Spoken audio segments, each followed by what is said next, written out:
Ryan Steinecker with new athletic director at Rich High School, Cooper Cornia. Cooper, thanks for your time today. You bet. Good to talk to you.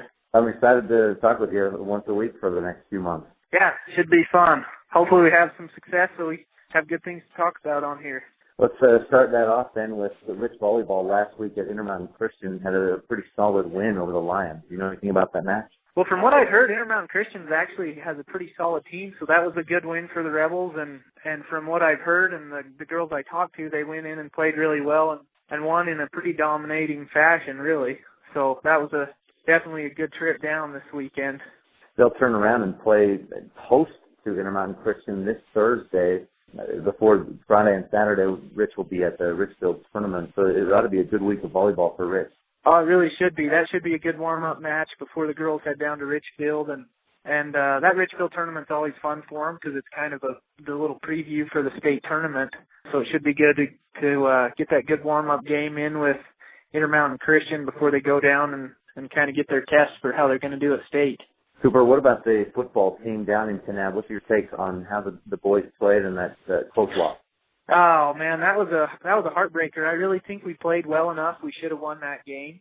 Had a couple tough breaks in important situations that didn't go our way, and that's just how the ball bounces sometimes, and that's how calls go.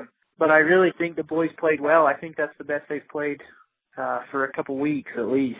If you take away just a couple mistakes, like that interception return for a touchdown in that first drive that you guys had, and then not to point any fingers or lay blame on anybody, but there were just a couple little things that, other than those things, you outplayed Kanab in just about every category. Oh, yeah, exactly. There was just a couple little things that didn't go our way that ended up ultimately deciding the outcome of that game. But I was pleased with how we played. Kanab's always a good team. We know they're tough. They played Duchesne within a touchdown a couple weeks ago.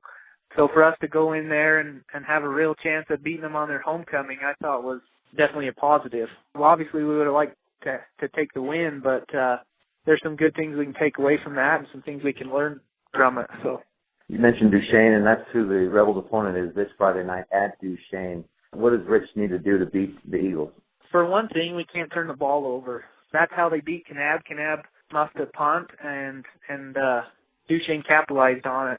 We know their offense. You know, we played them forever, and they've got big, strong backs. We just need to really focus on tackling well this week and holding on to the ball, and I think we'll have a good shot. The next 3 weeks are region games, 1A North region games, and what's the situation as far as got to win all three, win 2 out of 3 at least, or what are you looking at?